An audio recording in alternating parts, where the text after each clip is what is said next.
Good News Media.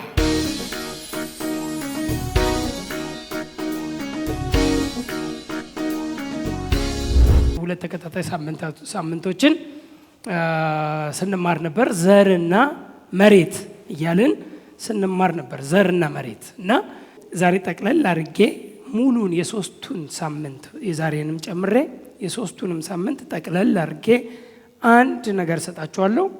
ለእናንተ ግን እንደ አንድ ቀን ትምህርት ወይም እንደ አንድ ሰዓት ትምህርት ወይም እንደ አንድ ደቂቃ ትምህርት በደንብ ተረድታችኋት የምትናገሯት የምታስረዱት እንዲሆን ዛሬ እመክራለሁ። ሰብሰብ አድርጋችሁ እንድታወሩት ይሁን። ዘርና መሬት የሚለውን ቃል መነሻ ጥቅስ ያደረግነው ሉቃስ 8 ከ5 እስከ 15 ያለውን ክፍል አንብበን ነው ዘርና መሬትን በደንብ ስንረዳ ስንማር የነበር ነው። ዛሬ ብዙ ሪቪዥን አላደርግም፣ ሁሉንም ተች አደርጋለሁ፣ ግን በደንብ እንዲገባችሁ ፈልጋለሁ። ሉቃስ 8 ከ5 እስከ 15 ዘሪ ዘሩን ሊዘራ ወጣ። ደስ ከሚለኝ የመጀመሪያው ዘሪ አለ። ጌታ ይባረክ። ዘሪ አለ፣ ዘር አለ፣ መሬትም አለ። መሬቱ ግን ልዩ ልዩ ስለሆነ አንዱን አይነት መሬት እንዲሆኑ ስለምንፈልግ ነው። ጌታ ይባረክ። አንዱን እና ዘሪ ዘሩን ሊዘራ ወጣ። ሲዘራም አንዳንዱ በመንገድ ዳር ወደቀ፣ ተረገጠም። መንገድ ላይ ስለሆነ ማለት ነውና ለመረገጥ ቅርብ ስለሆነ ማለት ነውና ተረገጠም። የሰማይ ወፎችም በሉት። ሌላውም በአለት ላይ ወደቀ፣ በበቀለም ጊዜ እርጥበት ስላልነበረው ደረቀ። ሌላውም በእሾህ መካከል ወደቀ፣ እሾሁም አብሮ በቀለና አነቀው። ሌላውም በመልካም መሬት ላይ ወደቀ፣ በበቀለም ጊዜ 100 እጥፍ አፈራ። ይህም በተናገረ ጊዜ የሚሰማ ጆሮ ያለው ይስማ ብሎ ጮኸ። ሲሪየስ ነው ማለት ነው። የሚሰማ ጆሮ ያለው ይስማ የሚል ብዙ ቦታ ነው አይደል መጽሐፍ ቅዱስ ላይ። ይህን ሲናገር ምን እያለ ነው? ኢት ኢዝ ሲሪየስ ማለት ነው። መጽሐፍ ቅዱስ ውስጥ የሚሰማ ጆሮ ያለው ይስማ ለሚነግራቸው ለሚሰሙ ሰዎች እኮ ነው። ግን ኢት ኢዝ ሲሪየስ፣ ይሄ ሲሪየስ እንደሆነ እወቅ እያለ ነው ኢየሱስ ወይም መጽሐፍ ቅዱስ ላይም ሌላም ቦታ አለ። ግን ኢየሱስ ጆሮ ያለው ይስማ ሲልና እውነት እውነት እላችኋለሁ ብሎ ከቀጠለ በጣም ጥንቃቄ ይፈልጋል። ያ የሚወራው ወሬ ጥንቃቄ ይፈልጋል። እውነትን ደግሞ ካወራ እውነት እላችኋለሁ ብዙ ቦታ ላይ አለ ብሏል ኢየሱስ። እውነት እላችኋለሁ ብሎ ያወራበታል። እውነት እላችኋለሁ ካለ ግን እውነትን ሲደግመው ኢት ኢዝ ሲሪየስ። ከዛ በኋላ ያለው ነገር በጣም ሲሪየስ ኬዝ ነው። በደንብ ልትሰማ ይገባል እያለ ነው። ጆሮ ያለው ይስማ ሲል እንደ ቀልድ አትስሙ። በጣም አቴንሽን ወይም አቴንሽን ሰጣቸው፣ ልባችሁን ከፍታችሁ በደንብ ስሙ። ስለዚህ መደጋገም፣ አንዳንድ ነገሮች ሲደጋገሙ እናንተ ላይ አካል ይለብሳሉ። ስለዚህ ምን አለ ኢየሱስ? 4 ቦታዎች ዘሩ እንደወደቀ ተናገረና ዘርን ሊዘራ ወጣ። ሉቃስ 8 ነው ያለሁት ከ5 እስከ 15 ዘርን ሊዘራ ወጣ አለ። በተነው ዘሩን ሲበትነው 4 ቦታ ላይ ሄዶ ወደቀ ዘሩ። አንደኛው በመንገድ ላይ ወደቀ። በመንገድ ላይ የወደቀውን ተረገጠም። ዛሬ እሱን ስለወደድኩት ደግሞ ነው። በመንገድ ላይ የወደቀውን መንገድ በእርሻ መካከል ያለች ቀጭን ፓዝ ናት። ቀጭን መንገድ አለች እና እሷ መንገድ ላይ ዘሩ ሄዶ ሲወርቅ ከሩቅም ይታያል። አንደኛ ከሩቅም ይታያል፣ ሁለተኛ ሰዎችም የሚሄዱበት ስለሆነ ረገጡት። ተረገጠም፣ ወፎችም መጥተው በሉት። ሁለተኛው በጭንጫማ አለት ላይ ወደቀ፣ እርጥበት ስላልነበረ ወይም ስር ስላልሰደደ ደረቀ። ሶስተኛው በእሾህ መካከል ወደቀ፣ እሾሁም አብሮ ታደገና አነቀው። አራተኛው በመልካም እርሻ ላይ ወደቀ። የዘሩ ልዩ የለም፣ የወደቀበት መሬት ግን ልዩ ነው። 4 አይነት የሰው ልብ አለ ማለት ነው። 4 አይነት ሰሚዎች አሉ ማለት ነው። በአንድ ጉባኤ እኔ ኢየሱስ ስላስተማረ የትም ጉባኤ ሄጄ ሳስተምር በአንድ ጉባኤ 4ቱም ሰዎች ሊኖሩ እንደሚችሉ አስባለሁ። 4ቱም ልቦች፣ 4ቱም መሬቶች። አንዳንዱ ሸዋማ ነው፣ አንዳንዱ ጭንጫማ ነው፣ አንዳንዱ መንገዳማ ነው ወይ ክፍት ነው፣ ዝም ብሎ የሚያሰርቅ ነው፣ ወፏ የምትወስደው ነው። አንዳንዱ ደግሞ መልካም እርሻ ነው፣ ሲሪየስ ሆኖ የሚሰማል። ስለዚህ ይሄን አለና ደቀ መዛሙርቱ ይህ ምሳሌ ምንድን ነው ብለው ጠየቁት። በምሳሌ ስለሆነ የሚያስተምረው ኢየሱስ ምሳሌው ምንድን ነው ብለው ጠየቁት። እርሱም እንዲህ አለ፣ ለእናንተ የእግዚአብሔር መንግሥት ምስጢር ማወቅ ተሰጥቷቸዋል፣ ለሌሎች ግን እያዩ እንዳያዩ እየሰሙም እንዳያስተውሉ በምሳሌ ነው። ምሳሌው ይህ ነው፣ ዘሩ የእግዚአብሔር ቃል ነው። ምን አለ? በጣም ሲተረጉመው ለእናንተ የእግዚአብሔር መንግሥት ምስጢር ተሰጥቷቸዋል አለና ምሳሌው ይህ ነው፣ ዘሩ የእግዚአብሔር ቃል ነው። ዘሩ ምንድን ነው? የእግዚአብሔር ቃል። የእግዚአብሔር ቃል ዘር ነው። ዘር ነው። በየትኛውም ነገር ብትረጉሙት ዘር ነው።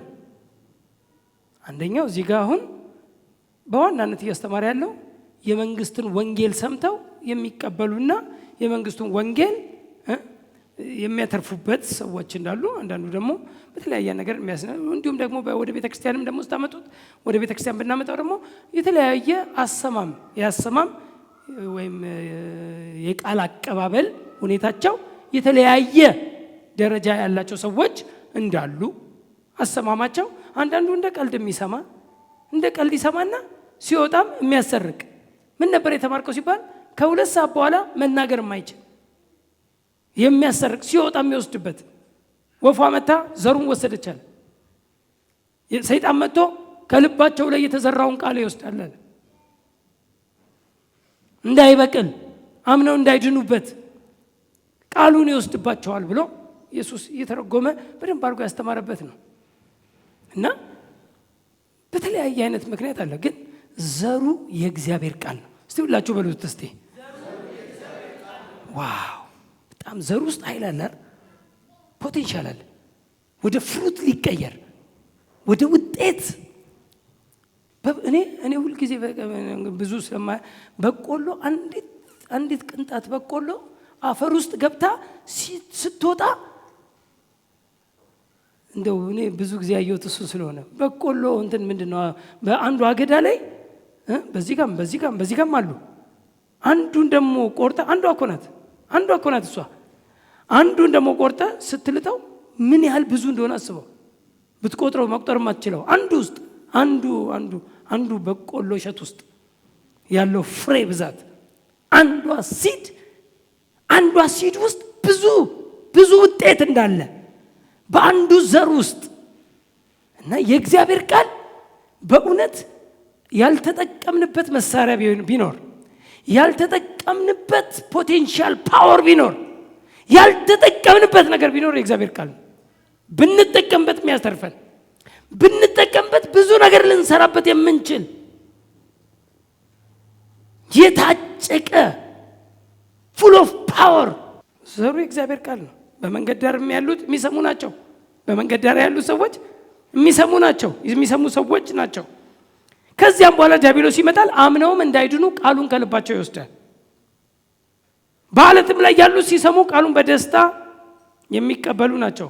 እነርሱም ለጊዜው ብቻ ያምናሉ እንጂ በፈተና ጊዜ የሚክዱ ስር የሌላቸው ናቸው።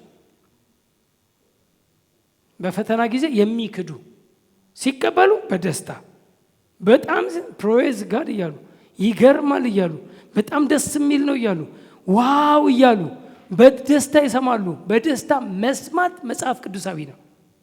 ቀጥሎ ግን ለፍሬ መቀየር አለበት። ለፍሬ መቀየር በደስታ መስማት ትክክል ነው። ኢሳይያስ 55 ላይ በግልጽ ቋንቋ ነግሮናል። ስለ ዝናብ ሲያወራ ዝናብና በረዶ ከሰማይ እንደሚወርድ ምድርንም እንደሚያረካት። የመጀመሪያ የሚያረጋው ምድርን ምን ያረጋል? ያረካል። ስለዚህ ይሄ መርካት በሚመጣ ባንተ ላይ በሚወድቀው አንተ በምትሰማው ቃል መርካት መደሰት መጽሐፍ ቅዱሳዊ ነው። ብዙ ምርኮ እንዳገኘ ሰው በቃልህ ደስ አለኝ። እስቲ አሜን። የእግዚአብሔር ቃል ሲመጣ ሰው መደሰት አለበት። በእግዚአብሔር ቃል የማይደሰት ሰው በምንም አይደሰትም።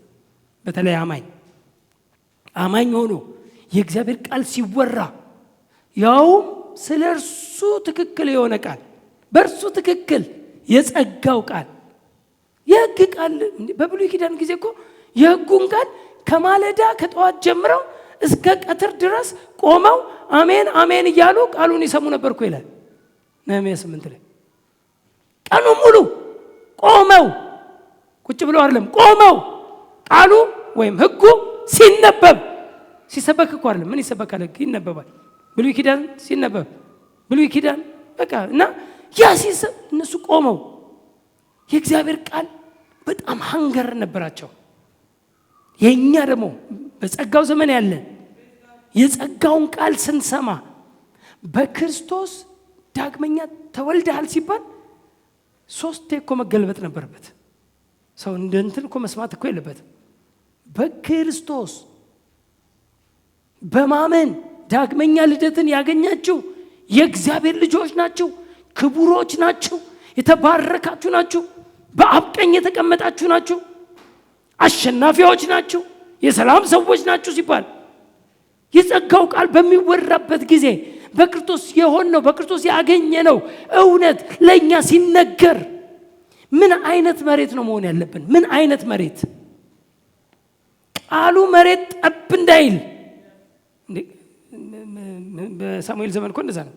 በቃ ምን መሬት ጠብ ማይል፣ አይወድቅም፣ አይስቱም። በዛ ዘመን አሁን እኔ እንደምሰብከው ለ1 ሰዓት ያህል ሰብኬ ልክ ስጨርስ እስቲ የተረዳችሁ ሰዎች እስቲ ኑና ተናገሩ ቢባል 45 ደቂቃ ላይ ያወሩ የሚችሉ ሰዎች ይኖራሉ ማለት ነው። የ1 ሰዓቱን ሞር ለምን በደንብ ነው የሚሰሙት። አይጥሉትም፣ አይወድቅም መሬት። ለጥቅም ነው የሚቀበሉት፣ ለጥቅም ነው የሚሰሙት። ላይ ያሉት ሲሰሙ ቃሉን በደስታ የሚቀበሉ ናቸው። እነርሱም ለጊዜው ብቻ ያምናሉ እንጂ በፈተና ጊዜ የሚክዱ ስር የሌላቸው ናቸው። በእሾህ መካከል የወደቀ እነዚህም የሚሰሙ ናቸው። በእሾህ መካከል እነዚህም የሚሰሙ ናቸው። መንገዳቸውን ሄደው በሕይወት ዘመናቸው በሐሳብና በባለጠግነት ምቾት ይታነቃሉ። ሙሉ ፍሬም አያፈሩም። ፍሬ ያፈሩ ይሆናል፣ ሙሉ ፍሬ ግን አያፈሩም። በቂ ፍሬ የማያፈሩ ናቸው። የሚያንቀው ነገር አለ፣ የሚይዘው የሚፈልገው ይሄ ሾህ ማለት ነው። በተለያየ ምቾት የሚታነቁ የሚያዙ ትክክለኛ ፍሬ ሙሉ ፍሬ እንዳያፈሩ ብዙ ፍሬ እንዳያፈሩ የሚያደርግ የሚያንቃቸው የተለያዩ አይነቶች የዓለም ምቾቶች ምቾት። እኛ ከተመቸን በቃሉ ይመቸናል። ጌታ ይባረክ። እውነት በዚህ መመቸት ምን ማለት ነው? ኮንተን እኮ አይደለም። አንቲ ፕሮስፔሪቲ አይደለም። እዚህ ጋር ብልጥግናን እየተቃወመ አይደለም። ግን በሱም ከታነክ እሱም ከያዘ የብልጥግና ጠላት አይደለም እግዚአብሔር ራሱ ባለጠጋ አይደል? እሱ ራሱ አምላኬ እንደ ባለጠግነቱ መጠን አይልም? እንደ ባለጠግነቱ መጠን እሱ እኮ ባለጠጋ ነው። ጌታ ይባረክ። ባለጠግነትንና ሀብትን መስጠቱ ይሌለን እግዚአብሔር ባለጠግነትና ሀብትን አይሰጥም እንዴ? ይሰጣል ይላል እኮ 5:19 በመክብብ ላይ ሄዳችሁ ብታዩ እግዚአብሔር ባለጠግነትንና ሀብትን መስጠቱ በእርሷም ደስ እንዲላችሁ ሀብትን መስጠቱ። ስለዚህ እግዚአብሔር የሀብት ጠላት አይደለም። የሀብት ጠላት ሰይጣንና ሃይማኖት ነው፣ ሪሊጅን ነው። በቃ ሀብት ምናምን ነገር ለምንድን ነው? አቅም ስላላዳበረ በደህና ጊዜ ይፈራል። ይኸው እወድቃለሁ፣ እያዛለሁ፣ እጠፋለሁ ብሎ ስለሚያስብ ድህነቴ ይሻለኛል ይላል። አንጠፋም፣ ድህነት አይሻለንም። አሜን። አንፈልገውም ድህነትን። ጌታ ይባረክ። ልናየው ልንሰብ አይደለም በእኛ በክርስቶስ በአመንን በክርስቶስ የእግዚአብሔር ልጆች በሆንን በእኛ ውስጥ ቀርቶ በሌላ በአገር ላይ ራሱ ድህነትን እንጠላለን። እንኳን በእኛ እኛማ በክርስቶስ ነው እኮ ባለጠጋ የሆነ፣ እኛ እኮ በእግዚአብሔር ነው ባለጠጋ የሆነ። እንኳን በእኛ ህዝብ ሲራብ፣ ህዝብ በድህነት ሲኖር ሲሰቃይ፣ መብላት እየፈለገ መብላት ሲያጣ፣ መልበስ ፈልጎ ሲያጣ ማየትን አንፈልግም አንፈልግም። እኛ የድህነት ጠላቶች ነን። ለእኛ ጠላታችን ነው። ከሰይጣን እኩል እንደ መንታ ነው ማየው ድህነትን። እኔ መንታ ነው የሚመስሉኝ ሳያቸው። ቁርጥ አንድ አይነት ናቸው። አይደንቲካል ትዊንስ ናቸው። ቁርጥ ድህነትና ሰይጣን አንድ አይነት ነው ለእኔ። ቀና ብለን እንዳትሄድ የሚያደርግ፣ የፈለግከውን እንዳታደርግ የሚያደርግ፣ የሚገድብ ገደብ፣ የወደድከውን እንዳታደርግ፣ ለሰው መስጠት እየፈለግ ማድረግ እየፈለግ ለራስ ማድረግ እየፈለግ ካጠረህ እኮ በጣም እኮ እንትን ውስጥ እኮ ነው ያለነው። ስለዚህ ይሄ የብልጥግና ጠላት ሳይሆን በዛኛው ምቾት የሚታነቅ ከሆነ የሚዘራበት ቃል እንዳያፈራ የሚከለክለው ከሆነ ሀብት የሚያጠፋው ከሆነ ገና ሚሊዮነርስ ገና ስትሆን እንደ ጎርፍ የሚወስድ ከሆነ በጣም ነው የምትናደደው፣ የሚያናደው። በጌታ የማይረካ በጌታ የማይደሰት በገንዘብ ፍቅር የጠፋ ከሆናችሁ ግን የእግዚአብሔር ቤት አገልግሎት፣ የእግዚአብሔር አገልግሎት፣ የእግዚአብሔር ስራ፣ የእግዚአብሔር አገልጋዮች አገልግሎታቸውን እንዳያገለግሉ በጣም ብዙ አገልጋዮች የምናውቃቸው ብዙ አገልጋዮች ተይዘዋል። ማገልገል እየፈለጉ ጥሪ ያላቸው በጥቂት ጊዜያዊ እንትን ውስጥ የሚያልፉ የሚቸገሩ፣ ከዛው ይልቅ ወደ ሌላ ነገር በቃ ወደ ስራ። እንግዲህ ሌዊ ወደ እርሻ ሲሄድ አዘንኩ እንዳለው የሚሄዱ በጣም የሚያሳዝኑ ብዙ ሰዎች አሉ። እነሱ መርዳት ሲችል፣ እነሱ ማገዝ ሲችል አብሮ በመዝራት ውስጥ ማጨድ እንጂ እጥረት የለም። እኛ በትንሽ ምቾት የምንያዝ ከሆነ በትንሽ ሙቀት የባለጠግነት ምቾት ንቅ አድርጎ የሚይዘን ከሆነ እሾክ ከሆነብን እንዳናድግ የሚያደርግ እንደውም ሞር ፋይናንስ እየጨመረ በሄደ ቁጥር እያልኳቸው ነበር። ሞር ወደ ጌታ ቤት ቸኩል እያልኩ ነበር ትላንት። ቸኩል በቃ ነቄ ሁኑ። እንዴት ትጠፋለህ? እንዴት ትጠፊያለሽ? ያው ቢዝነስ ነው። ያው ቢዚ ከሆንን ቢዚ the word busy mean አንድ ፈረንጅ ዶክተር the word busy mean be under Satan's yoke ማለት ነው አለ። ጥሩ ልጅ ሆኜ ነው ጆሮዬ ውስጥ ልቅ ያለችው። the word busy busy ማለት be under Satan's yoke ማለት ነው። በሰይጣን ቀንበር ስር መሆን ማለት ነው አለ። I'm busy ካለ ሰው be under Satan's ስለዚህ እኛ ቢዚ የምንሆንበትን እናውቀዋለን። ወደሚያበዛን ወደሚያሰፋን በየጊዜው ወደሚጨምርልን ሮጠን ጌታ እግር ስር ሮጠን ወደ ቸርች ሮጠን ወደ ቃሉ ሮጠን ወደ መንፈሳዊነት ሮጠን ወደ ጸሎት ማንም አይቀድምህም። ኮልጌት የጥርስ ሳሙና ታውቃላችሁ ባለቤት ኮልጌት 9% ወይም 9/10 ማለት ነው 9/10 ወይም 90% አስራት ነው የሚከፍለው። የሀብታም መደዳ ግን ሂዱና እዩ። ሀብታም በተደረደሩበት ውስጥ ኮልጌት አለ። በቃ በጌታ ቤት ነው። እንዴት ነው የበለጸከው? በጌታ ነው። አስራቱን እኮ ነው የምላችሁ። 1/10 ከዛ ይጨመራል፣ 2/10 ያደርገዋል። እስቲ ምን ሆናለሁ እስቲ እያለ 3/10 4/10 100,000 ብር ሲያገኝ 90,000 ብር ለጌታ እየሰጠ እኮ ማለት ነው። 9/10 እየሰጠ በሀብታም መደዳ ግን አለ። ሪኳረን 9/10 ነው የሚሰጠው። ሪኳረን አላማመር ህይወት አላማመር ቤተክርስቲያን የሚል የጻፈ ጸሐፊ ፐርፐስ ድሪቨን ላይፍ እና ፐርፐስ ድሪቨን ቸርችን የጻፈ ጸሐፊ 9/10 አስራት ነው የሚሰጠው ከሚያገኘው።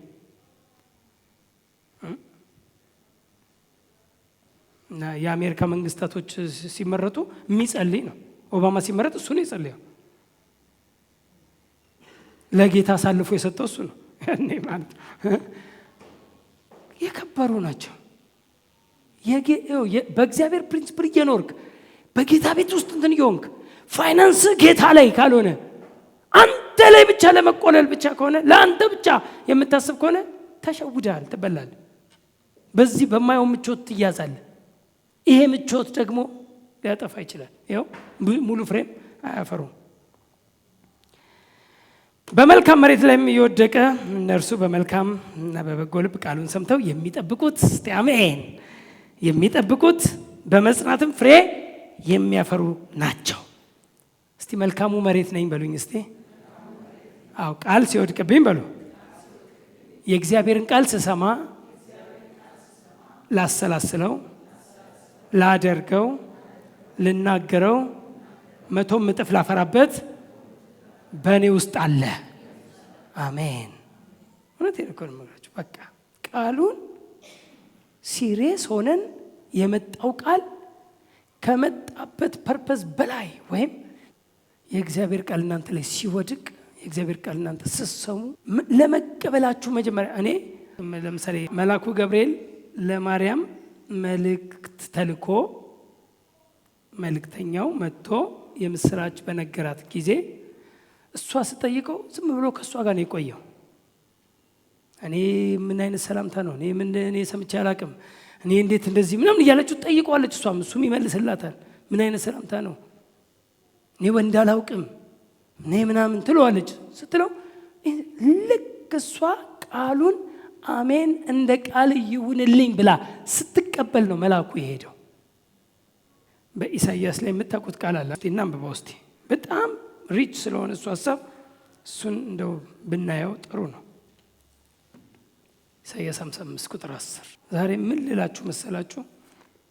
በዋናነት እናንተ ቃሉን ስትቀበሉ ነው ሪፖርት እግዚአብሔር ጋር የሚሰማው። 55:10 ዝናብና በረዶ ከሰማይ እንደሚወርድ ምድርን እንደሚያረካት። ዝናብና በረዶ ከሰማይ ሲወርድ የመጀመሪያ ምድርም እንደሚያረጋው ያረካታል፣ ትደሰታለች። እግዚአብሔር ይመስገን። መደሰት ጥሩ ነው፣ መርካት ጥሩ ነው፣ ትክክል ነው። የመጀመሪያ ስቴፕ ነው ምድርን እንደሚያረካት። ቀጥሎ ግን ታበቅልና ታፈራም ዘንድ እንደሚያደርጋት። ታበቅልና ታፈራም ዘንድ። ስለዚህ ማርካት ብቻ አይደለም፣ ማፍራት አለብን፣ ማብቀል አለብን። በቃል መደሰት ትክክል ነው፣ ግን የመጀመሪያ ስቴፕ ነው። ከተደሰትክ በኋላ ግን በምን መቀየር አለብህ? ቃሉን በፍሬ ዘሩ ወደ ፍሬ መቀየር አለበት።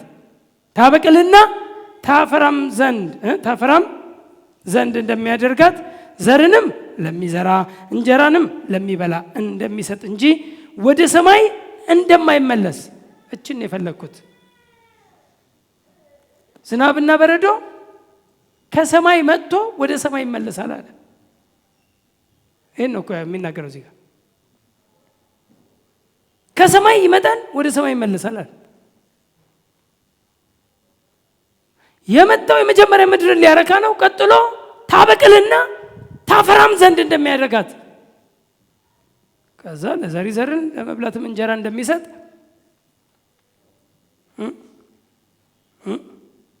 ዘርንም ለሚዘራ እንጀራንም ለሚበላ እንደሚሰጥ እንጂ ወደ ሰማይ እንደማይመለስ። ይሄ ዝናብና በረዶ ወርዶ ይመለሳል። ምን አድርጎ? አርክቶ በፍሬ ቀይሮ ተቀባይ ሲያገኝ ይመለሳል። እንደማይመለስ አለና ቀጥሎ ካፌ የሚወጣ ቃሌ እንዲሁ ይሆናል። ልክ እንደምኑ እንደ ዝናቡ ምኑ ቃሌ እንዲሁ ይሆናል። እንደምኑ እንደ ዝናቡ እንደ ዝናብና በረዶ ከሰማይ እንደወረደውና ምድርን እንዳረካ ታበቅልና ታፈራም ዘንድ እንዳደረጋት በውኑ ቃሌም እንዲሁ ይሆናል። ቃሉ ሲመጣ መሬት ካገኘ መልካም እርሻ ካገኘ የመጀመሪያው ያረካል። ታበቅልና ታፈራም ዘንድ እንድታረግ ያረጋል። ከዛ በኋላ ይመለሳል እኮ አለ። ልክ እንደ ዝናብና በረዶ ይመለሳል። ሪፖርት ሊያረግ ቃሉ ሪፖርት የሚያረገው አንተ ስትቀበለው ነው። ልክ እንደ ማርያም አሜን ስትል መልአኩ ገብርኤል ከሷ እንደሄደ ልክ ስትቀበለው ተቀብለው ሄድና እኮ ቃልህን ተቀብለዋለች የላከኝም ፈጽም ያለው ተቀብለዋለች እኮ ነው የሚለው። ሪፖርት ሊያደርግ ይመለሳል። ቃሉም እንደዛው ነው። በውኑ ቃሌም እንዲሁ ያደርጋል። እንዲሁ ያደርጋል። ልጨርሰው ይሄን ሐሳብ በጣም ደስ ስለሚል በውኑ ቃሌ ካፌ የሚወጣ ቃሌም እንዲሁ ያደርጋል ይሆናል። የምሻውን ያደርጋል እንዲሁ ይሆናል። የምሻውን ያደርጋል የላኩትንም ይፈጽማል እንጂ ወደ እኔ በከንቱ አይመለስም። ቃል ይመለሳል ማለት ነው። ይመለሳል ልክ እንደ ዝናብና በረዶ። ምን ሊያደርግ? ሪፖርት ተቀብሎታል። አሌክስ ይሄን ቃል ተቀብሎታል። እንግዲህ በእምነት ከጸደቅን በእርሱ ሰላም አለን የሚለውን ቃል አሌክስ ተቀብሎታል ብሎ ሪፖርት ሊያደርግ ይሄዳል። አንዳንድ ሰዎች አንድ ወቅት ላይ እኔ ጓደኛ ብሎኛል፣ ጌታ ወዶኛል መሰለኝ ጠዋት ቸርች ላይ የሰማሁት ስብከት አለ። ጠዋት ቸርች ላይ ስብከት ሰማሁ አለ። ከሰዓት የሆነ ልደት ላይ ሰማሁት አለ። ማታ የሆነ የቤት ህብረት ምናምን ነገር ስገባ እሱን ቃል ሰማሁት። ጌታ ይወደኛል ምናምን ነገር አለ። እያሳደደህ ምን ይወደኛል ትላለህ አለው ጓደኛዬ። ይወደኛል ትላለህ እንደ እየደጋገመ እያሳደደ አልቀበል ስላልከው እኮ ነው። እየደጋገመ ያቺው ቃል ይላል ደግሞ ልክ እንደደና ጠዋት የሰማሁት ያቺኑ ልደት ላይ ያቺኑ ማታ ደግሞ የቤት ህብረት ላይ ደግሞ ያቺው ቃል አትሰበክም። ጌታ ይወደኛል ምን ይወደኛል ትላለህ። እያሳደደ ብትቀበለው ሪፖርት ሊያደርግ ይሄድ ነበር። ጠዋት ብትቀበለው ከሰዓት ሌላ ሜሴጅ ነበረው እግዚአብሔር። የከሰዓቱን ብትቀበለው የማታ ደግሞ ሌላ ሜሴጅ ነበረው እግዚአብሔር። ሜሴጅ አጥሮት ነው አንተን የሚያሳድድህ አልቀበል ስላልክ እንጂ ሰሚ ብቻ ስለሆንክ እንጂ። ያዕቆብ 1 ላይ ምንድን የሚለው ከ1 ጀምሮ ቃሉን ሰሚዎች ብቻ አትሁኑ። ሰሚ ብቻ። አንዳንድ ሰው ሰሚ ብቻ ነው፣ ለማድረግ አክት አያደርግም። ስለ ፍቅር ከተማርክ በፍቅር አፕላይ ማድረግ ነው። በቃ የተማርከውን አክት ለማድረግ ነው፣ እንድትተገብረው ነው፣ እንድታበዛው ነው፣ በፍሬ እንዲቀየር ነው እንጂ ሰሚ ብቻ። ቃሉን የሚሰሙ የማያደርጉትን ቢኖር አለ እኮ የተፈጥሮ ፊታቸውን በመስታወት እንደሚያዩ ሰው ይመስላል። ከዛ ፊታቸውን አይተው ሲሄዱ እንዴት እንደሆነ ይረሱታል አለ። የተፈጥሮ ፊታቸውን ጠዋት አብዛኞቻችሁ በእርግጠኝነት ከሞላ ጎደል ሁላችሁም በመስታወት እንዳያችሁ እርግጠኛ ነኝ። ፊታችሁን ሐሳቤ ገብታችኋል? የተፈጥሮ ፊቱን በመስታወት እንደሚያይ አሁን ግን ረስተዋለች። ያኔ ስታየው ግን ስታስተካክል ነበር። አንዳንድ ጊዜ ምን መሰላችሁ ስንሰማ፣ ለምሳሌ እዚች ጋር ጭላሸት ቢኖር ወይም ምንድነው የሆነች ቆሻሻ ብትኖር በመስታወት ታዩታላችሁ። ወይ በስማም ጭላሸት ነካኝ፣ ቆይ በኋላ አስተካክለዋለሁ። በጣም ብዙ ሰው እንደዚህ ነው። ሰሚ ብቻ ማለት ይሄ ነው። አስተካክለዋለሁ። እዛው ነው የምታስተካክለው፣ እዛው እያየ ነው የምታስተካክለው አይደል? እዛው ማስተካከል እንጂ ወደ አክሽን መለወጥ እንጂ ቆይ በኋላ አስተካክለዋለሁ። ከዛ ልክ ደግሞ ወይ ለካለች ነገር ቆይ በኋላ አስተካክላታለሁ፣ ወይ ለካ እንደዚህ በኋላ አስተካክላታለሁ። ሳይስተካከል ረጅም ጊዜ ይወስዳል። ቃል ለመስማት ብቻ ሳይሆን ቃል ለማድረግ እንሰማለን። እስቲ እኔ ቃል አድራጊ ነኝ የሚል ሰው። ስለዚህ የእግዚአብሔርን ቃል ስንሰማ ልክ ስንቀበለው መስማት ብቻ ሳይሆን ስንቀበለው አሜን ብለን ስናዋደው ማፍራት ሲጀምር ልክ ማርያም አሜን እስከምትል እኮ ውጪ ነበር እኮ። ልክ አሜን እንደ ቃል ይሁንልኝ ማለት ሲጀምር ገብቶ ፕሮሰስ ማድረግ ጀመረ፣ ወደ ልጅነት መቀየር ሲዱ። ኦ ፕሬዝ ጋድ ብራዘር። ልክ መቀበል አሜን፣ የእግዚአብሔር ቃል እውነት ነው፣ የእግዚአብሔር ቃል የሚሰራ ነው። በዚች ቃልማ ታሪክ ካልሰራውበት ብለህ ዝተህ ስትወጣ ጌታ ይባረክ። እኔ አንድ ወቅት ላይ አንድ የተወደደ እግዚአብሔር ሰው ኬኔት ኮፕላንድ የሚባል አንድ አውሮፕላን ገዝቶ አውሮፕላኑን ምርቃት ላይ አሪፍ ጀት ገዝቶ በዓለም ሁለተኛ ነው ምናምን ተብላለች እና እሷን እያስመረቀ አሉ እያስመረቀ እንደውም ሪኳረን ቅድም ያልኳችሁ አለማመር ህይወትና አለማመር ቤተክርስቲያን የጻፈው ሰውዬ ነበርና ብዙ ድግስ ላይ አብሮ ይገኛልና እድለኛ ነህ አለው። you are lucky ሲል no I am not lucky I am blessed አለው። I am lucky ሲለው ና I am blessed አለ። ዘው ፊት ለፊት እዛው ሬዚስት አደረገውና ወጥቶ ሲናገር በእርሱ ድህነት እናንተ ባለጠጎች ትሆኑ ዘንድ ስለ እናንተ ድሃ ሆነ የሚለውን አነበበና እቺ ቃል ናት ይሄን ያመጣው አለ። እቺ ቃል እኔ ይዣት ለምን ደማ ታመጣው እኔ ጋር ለምን እኔ ለምንድን ነው ወደ ማኒፌስቴሽን ያለወጠችው እቺ ቃል እኔ ጋር አለች ቃሏ። ሐሳብ ይገባቸዋል። በቃ ምን ሌላ የለም ቃሉ ላይ they are serious። በቃ አንዳንድ ሰዎች የሚበልጡን ቃል ሲሰሙ ወይም ቃል ሲያጠኑ ቃል ሲያነቡ አፕላይ ለማድረግ ነው፣ አፕላይ ለመተግበር ነው፣ ሊያደርጉት ነው። አይደለም ዶክተር ደህና ናት ብሎ ዶክተሩ አብቅቶላታል ያለውን የእግዚአብሔር ሰው ያስቀጥላል። እስቲ አሜን። መሰማት ያለበት የእግዚአብሔር ሰው ነው። መሰማት ያለበት የእግዚአብሔር ቃል ነው።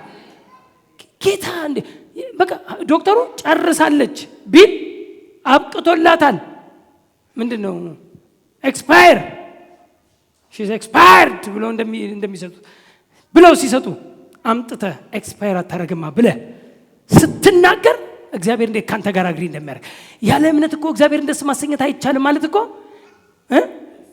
ሰው ሁሉ አይቻልም ያለውን አንተ ይቻላል ስትል እግዚአብሔር ይሰቃል። ያለ እምነት እኮ ማለት ይሄ ነው እኮ እግዚአብሔር የሚደሰተው ይሄ እኮ የኛ ሰፈር ቋንቋ ነው እኮ ነው የሚለው ጌታ ደስ ይለዋል። ይሄማ ይቻላል ስትል ጌታ ፈገግ ይላል እንዴ። ምክንያቱም ሁሉም አይሆንም ያሉትን አንተ ይሆናል ስትል ሁሉም ይሆናል ያሉትን አንተ አይሆንም ስትል በሌላ በእግዚአብሔር ሳይድ ስትሆን ከእግዚአብሔር ሳይድ ስትሆን በእግዚአብሔር ሃሌሉያ በሱ ሳይድ ሆነ እርሱ የሚለውን መናገር ስትጀምር ያ ነው እኮ ስኬት፣ ያ ነው እኮ እውነት። የእግዚአብሔር ቃል ፋይናል ኦቶሪቲ ነው። እውነቴን ነው የምነግራችሁ። የመጨረሻው ድምፅ የእግዚአብሔር ሰዎች ድምፅ ነው። ኤኒዌይ የእግዚአብሔር ቃል የሚመለሰው ተቀባይ ሲያገኝ ነው። ስለዚህ የእግዚአብሔርን ቃል ኤርምያስ 15:16 ላይ በጣም ደስ የሚል ቃል ተገኝቷል እኔም በልቼዋለሁ። ቃል ተገኝቷል እኔም በልቼዋለሁ። መብላት በቃ ማዋሃድ በልቼዋለሁ ዝም ብሎ የእንትን ጉዳይ አይደለም። በአፌ ውስጥ አፈጠ ብቻ አይደለም፣ ከአፍ አልፎ ሆድ ውስጥ መግባት አለበት። ሆድ ውስጥ መግባት በቃ ዳይጀስትድ መሆን አለበት። የእግዚአብሔር ቃል ተገኝቷል እኔም በልቼዋለሁ። እስቲ ሁላችሁም በሉ እስቲ አሜን። ኤርምያስ 15:16 ነው። ቃል ተገኝቷል እኔም በልቼዋለሁ። አቤቱ የሠራዊት አምላክ ሆይ በስም ተጠርቻለሁና ቃልህ ሐሴትና የልብ ደስታ ሆነኝ። እስቲ አንድ ሰው አሜን። ቃልህ የልብ ደስታ ሆነኝ፣ የልብ ደስታ ሆነኝ፣ ሐሴት ሆነኝ። በቃል መደሰት፣ በቃል መርካት።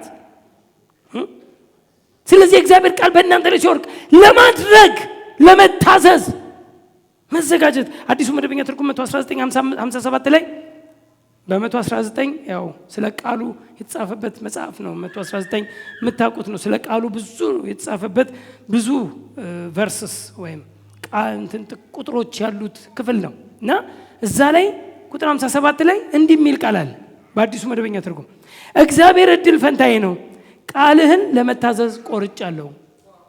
እንዴት ደስ ይላል! ቃልህን ለመታዘዝ ቆርጫለሁ። ጌታ ይባረክ።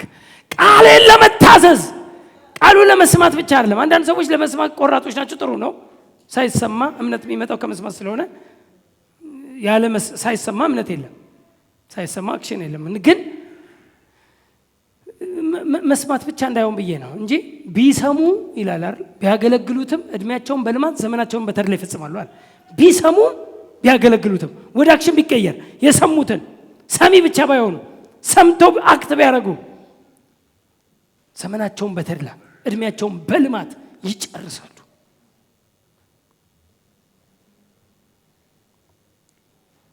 አሜን። የእግዚአብሔርን ቃል ለመታዘዝ ዝግጁ ነው።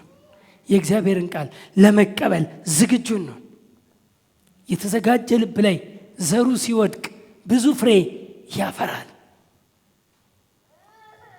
መዘጋጀት፣ የልብ መዘጋጀት የሰው ነው። መሬቱን ማዘጋጀት የሰው ነው። የመሬቱ ጉዳይ ነው። እንዳልበድል ቃልህን በልቤ ሰወርኩ። አፈሩን በአፈር መሰወር፣ መቀላቀል፣ ካንተ ጋር ማዋሃድ። የእግዚአብሔር ቃል እንዲሰራልን አንፈልግም? የእግዚአብሔር ቃል እኮ የሚሰራ ነው። የእግዚአብሔር ቃል እኮ በመሳሪያ ተመስሏል። የእግዚአብሔር ቃል ሰይፍ ተብሏል። እሺ እንደ ሰይፍ የተጠቀመው ሰው አለ? የእግዚአብሔርን ቃሉ አንተ ውስጥ እንደ ሰይፍ የምትጠቀመው ይሆናል። ቃሉ በእናንተ ውስጥ ካለ እንደ ሰይፍ። የእግዚአብሔር ቃል ሕያው ነውና የሚሰራም ሁለትም አፍ ካለው ሰይፍ ይልቅ የተሳለ ነው አለ። እጅግ የተሳለ ነው። ደብል ኤጅ ስወርድ ነው። ሰይፍ ነው የእግዚአብሔር ቃል። ከአፉም ሁለት አፍ ያለው ሰይፍ ይወጣ ነበር ይላል ራእይ ላይም። ሁለት አፍ ያለው ሰይፍ ደብል ኤጅ ስወርድ ከአፍ የሚወጣ የእግዚአብሔር ቃል ከናንተ አፍ ሲወጣ እንዴት ነው? እንደተሳለ ነው። ለመቁረጥ ነው። እንዲህ ተብሎ ተጽፏል ነው። የእግዚአብሔር ቃል እንደሚለው ይሆናል ነው። በስልጣን የሚነገር ቃል ነው እናንተ ጋር ያለው።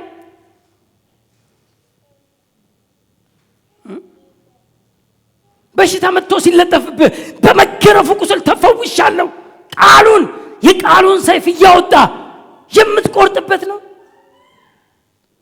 የተለያዩ ጥያቄዎች፣ የተለያዩ ፈተናዎች ወደ እናንተ ሲመጡ የሰማችሁትና የተቀበላችሁትን ቃል የምትተገብሩት ነው። እንደ ሰይፍ የሚወጣ ነው ካፋችሁ። አንዳንድ ሰው ለመስማት ብቻ እንጂ አይናገረውም። ሲጀመር የእግዚአብሔርን ቃል እንኳን አይናገረው። እውነት ለመናገር አፉን እስቲ ዝም ብላችሁ እስቲ ወር ሙሉ ስሙት። አንድ የእግዚአብሔር ቃል ካፉ ለማያወራ ሰው ብዙ ይኖራል። ወር ሙሉ ቃሉን ግን እንድትጠቀሙበት ቃሉ መሳሪያችሁ ሆኖ በእውኑ ቃሌ ይላል እኮ መጽሐፍ ቅዱስ ሲናገር፣ በእውኑ ቃሌ እንደ እሳት ድንጋዩንም እንደሚያደቅቅ መዶሻ አይደለችምን? የእግዚአብሔር ቃል እሳት ነው። አዎ እሳት ነው። በእውኑ ቃሌ እንደ እሳት፣ እንደ እሳት። እሳት ምንድን ነው ያደረገው? ይበላል፣ የሆነ ነገር ኮንሱም ያደርጋል። እንደ እሳት። ቀጥሎስ ድንጋዩንም እንደሚያደቅቅ መዶሻ አይደለችምን? የእግዚአብሔር ቃልን እንደ መዶሻነት የተጠቀመው ማን ነው? ማን ነው እንደ መዶሻነት ድንጋዩን ለማድቀቅ ድንጋይ የሆነበትን ነገር በሕይወቱ የገጠመውን ፕሮብለም የገጠመውን ችግር በዚህ መዶሻ፣ ቃሉ መዶሻ ነው አለ። ቃሉ ሰይፍ ነው አለ። ቃሉ እሳት ነው አለ። በዚህ መዶሻ እያደቀቀ ከፊት ለፊቱ ያለውን ድንጋይ እንደሚያደቅቅ። እስቲ አንድ ሰው አሜን። እውነት እኔ ተጠቀሙበት። ቃል ስትሰሙ ልትጠቀሙበት ይሁን፣ መሳሪያችሁ ይሁን፣ ሰይፍ ይሁንላችሁ። እስቲ አሜን። ሰይፍ ይሁንላችሁ። ሰይፋችሁ ከሰገባ ይውጣ። አውጡ መሳሪያችሁን። ዊን አርጉ፣ አሸንፉ። የእግዚአብሔርን ቃል የያዘ ሰው ሁልጊዜ በሕይወቱ ዘመን ሁሉ አሸናፊ ሆኖ ይኖራል። እስቲ እኔ በሉኝ፣ እስቲ አሸናፊ ነኝ። የእግዚአብሔር ቃል በእኔ ስላለ አሸናፊ ነኝ። አንደኛ ዮሐንስ ምዕራፍ 2 ላይ ያለውን ቃል ላንብብና የእግዚአብሔር ቃል ካላችሁ የእግዚአብሔርን ቃል ስትሰሙ እንደ መሬት ለፍሬ እንደምትሰሙ ለማሸነፍ እንደ መሳሪያ መሰብሰብ። ምዕራፍ 2 ቁጥር 12 ላይ እስከ 14 ያለውን ቃል ላንብብና በጣም የሚገርም ቃል ነው። እንዲህ የሚል ቃል አለ። ዘሴም ቃል ስለሆነ ልጆች ሆይ ኃጢአታችሁ ስለ ስሙ ተሰርዮላችኋልና እጽፍላችኋለሁ። ልጆች ሆይ ኃጢአታችሁ ስለ ስሙ ተሰርዮላችኋልና እጽፍላችኋለሁ። አባቶች ሆይ ከመጀመሪያ የነበረውን አውቃችኋልና እጽፍላችኋለሁ። ጎበዞች ሆይ ክፉን አሸንፋችኋልና እጽፍላችኋለሁ። በደንብ ሰማችሁት? ለልጆች ተነገረ፣ ለአባቶች ተነገረ፣ ለጎበዞች ተነገረ። ጎበዞች ጋር ሲመጣ ጎበዞች ሆይ ክፉን ስላሸነፋችሁ እጽፍላችኋለሁ አለ። እነዚህ ጎበዞች ክፉን ያሸነፉት በምንድን ነው? በጉብዝና ነው? ዝም ብሎ በወጣትነት ነው? በእድሜ ነው? የእድሜ ጉዳይ ነው? አይደለም። ቀጥሎ ነው የምታገኙት መልሱ። ክፉን አሸንፋችኋል አለ እዚህ ጋር። መልሱ ያለው ግን ቀጥሎ ነው። መልሱ ያለው ቀጠለና ምንድን ነው ያለው? እሺ ልጆች ሆይ አብን አውቃችኋልና እጽፍላችኋለሁ። ደገመው። አባቶች ሆይ ከመጀመሪያ የነበረውን አውቃችኋልና እጽፍላችኋለሁ። መጣና ጎበዞች ላይ ጎበዞች ሆይ ብርቶች ስለሆናችሁ የእግዚአብሔርም ቃል በእናንተ ስለሚኖር ክፉንም ስላሸነፋችሁ እጽፍላችኋለሁ። እስቲ አንድ ሰው አሜን። የእግዚአብሔር ቃል በእናንተ ስለሚኖር ክፉንም ስላሸነፋችሁ። እስቲ አሜን። ማንም ሰው ጎበዝ የሚባለው በእድሜ ክልሉ ሳይሆን ቃል በመያዙ ነው። አሜን። የእድሜ ክልል አይደለም። ጎበዞቹ ሲባል የእድሜ ክልል አይደለም ወሬው። እዚህ ጋር ከዚህ አንጻር ሲያወራ ብርቱ የሆነ የእግዚአብሔርን ቃል በልቡ ማን ነው 85 ዓመት ኖሮ ዛሬም ጉልበታም ነኝ ያለ አለ አይደል? ካሌብ አይደል? ታዲያ ዛሬም ጉልበታም ነኝ ካሌብ፣ ዛሬም ጉልበታም ነኝ ምንድን ነው ስትል ያኔ ሙሴ በላከን ጊዜ ሙሴ የነበረውን ቃል መለስኩላቸው ይላል። ያኔ ሙሴ በላከኝ ጊዜ የነበረውን በልቤ ውስጥ የነበረውን ቃል መለስኩ።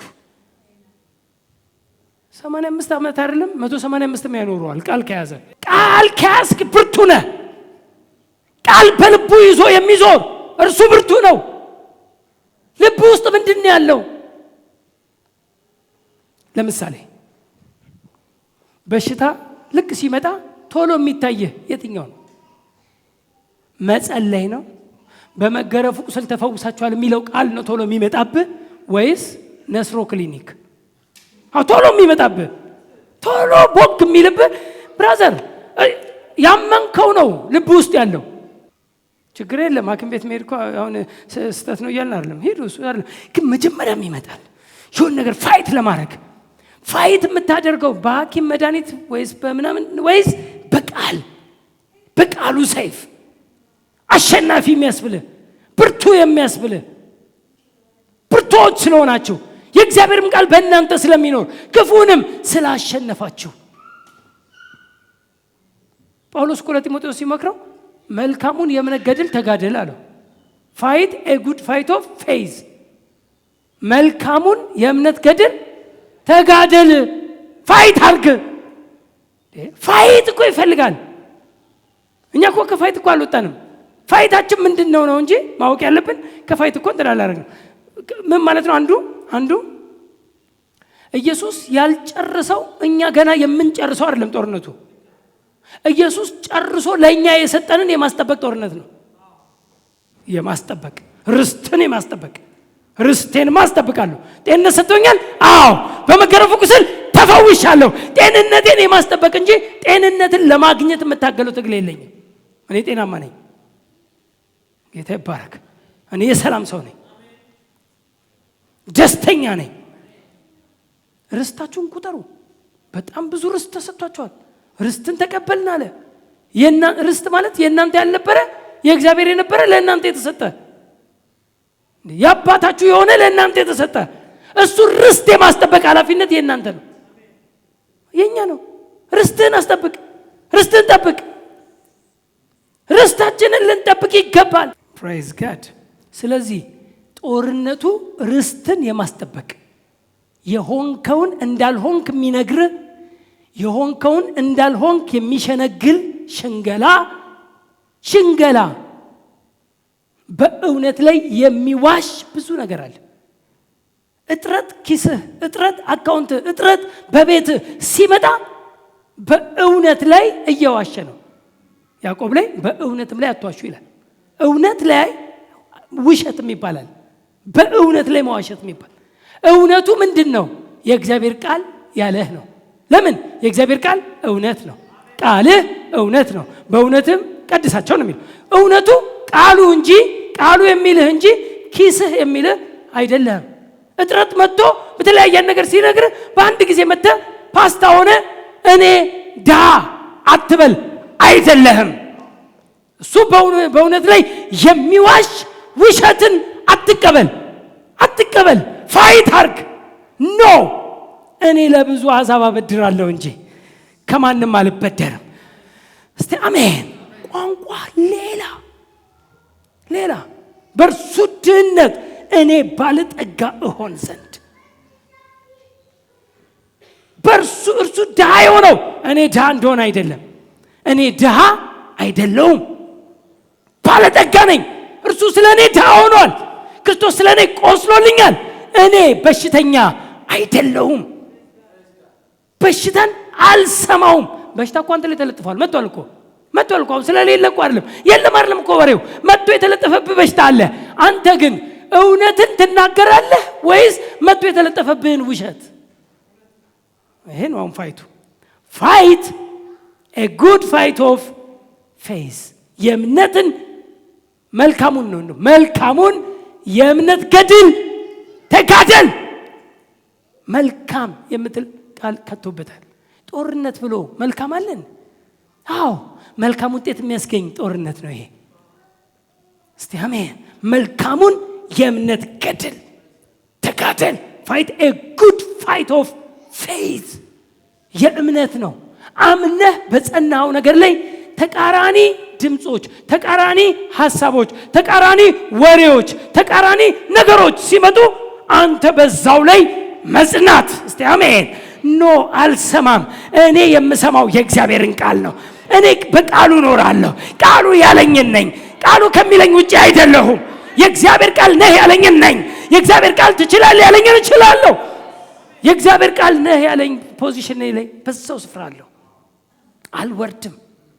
አልወርድም በዛው እንደውም ሲነግረው ለጢሞቴዎስ ይሄን ከማለቱ በፊት ሄዳችሁ 1:18 ላይ ሄዳችሁ ብትመለከቱት ይሄ መልካም ጦርነት ትዋጋ ዘንድ አደራ አሳልፌ እሰጥሃለሁ አለው ምን አለው አስቀድሞ ስላንተ በተነገረው ትንቢት ይላል አስቀድሞ ስላንተ በተነገረው ቃል አስቀድሞ ስለኛ የተነገረን ቃል ስለእናንተ የተነገረ ቃል አለ በእርሱ ነው የሚለው አንደኛ ጢሞቴዎስ 1:18 እሺ ላምበው ጢሞቴዎስ ልጄ ሆይ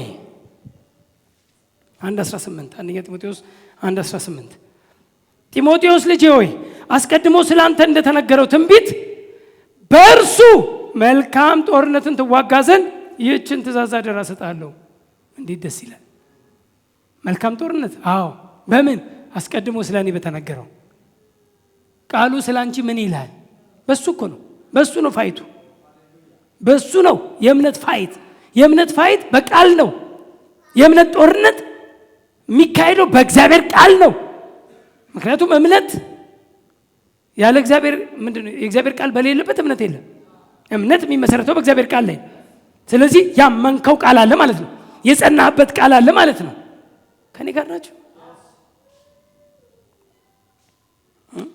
ተስፋን የሰጠው ይላል የታመነ ስለሆነ አምነን የምንናገርለትን ተስፋ አጥብቀን እንያዝ without wavering let us hold fast the profession of our faith without wavering ይላል ሳትናወጥ ተስፋን የሰጠው የታመነ ስለሆነ ዕብራውያን 10:23 ላይ እንደሚናገረው በአዲሱ መደበኛ ትርጉም በተለይ ተስፋን የሰጠን የታመነ ስለሆነ ይላል አምነን የምንናገርለትን ተስፋ አጥብቀን እንያዝ ይላል አምነን የምንናገርለትን ቃል አጥብቀን እንያዝ እሱን አጥብቀን እንያዝ ማለት ምን ማለት ነው without waver ሳትናወጥ ሳትቀይር ሐሳብ ሳትለውጥ ቋንቋ ሳትቀይር በዛው ላይ እስቲ አንድ ሰው አሜን በዛው ነኝ የተባልከው ነኝ ሆናል የተባለው ሆናል ትችላለህ የተባለው እችላለሁ I can do all things through him who gives me strength ይላል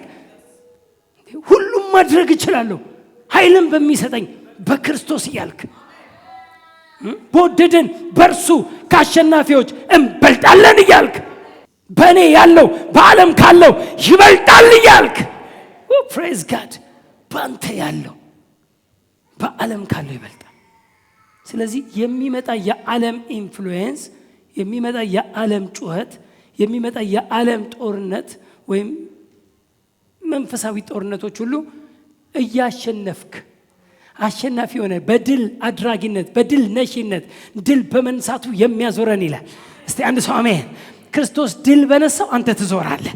ድል በመንሳቱ ለሚያዞረን ድል መንሳትን ለሚሰጠን ይላል አንደኛ ቆሮንቶስ 15 ላይ ድል መንሳትን ለሚሰጠን ድል ነሽ ነህ ብራዘር። ግን አንተ ጽና።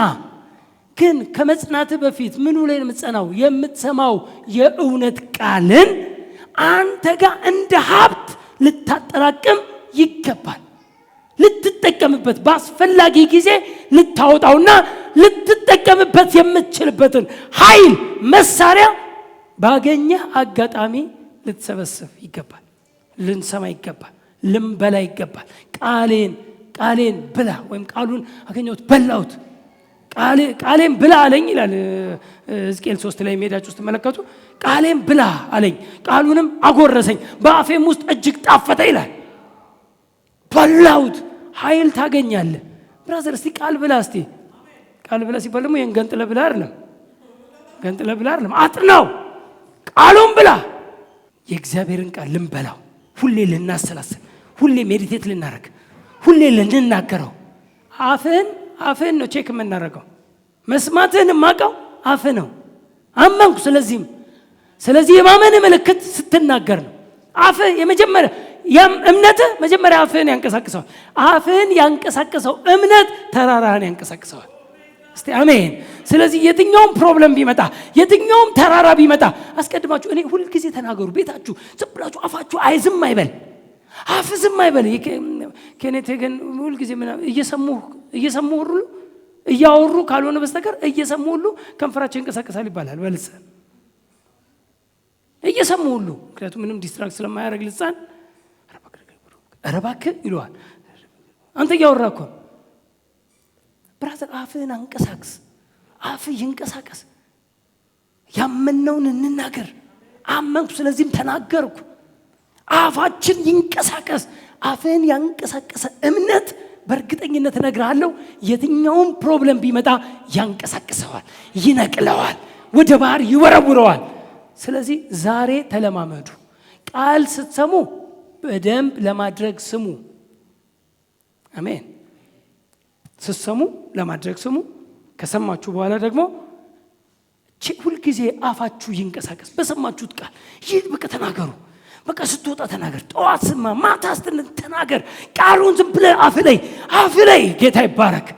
አፋችሁ ላይ ዝም ብሎ በቃ ቃሉ ሲመጣ ጃይንት ነው የምትሆኑት። እውነቴን ነው የምነግራችሁ። በምንም የማይሸነፍ ምንም ነገር የማይዘው ሃሌሉያ በድል አድራጊነት መኖር ትችላላችሁ። አባት ሆይ እናመሰግናለን።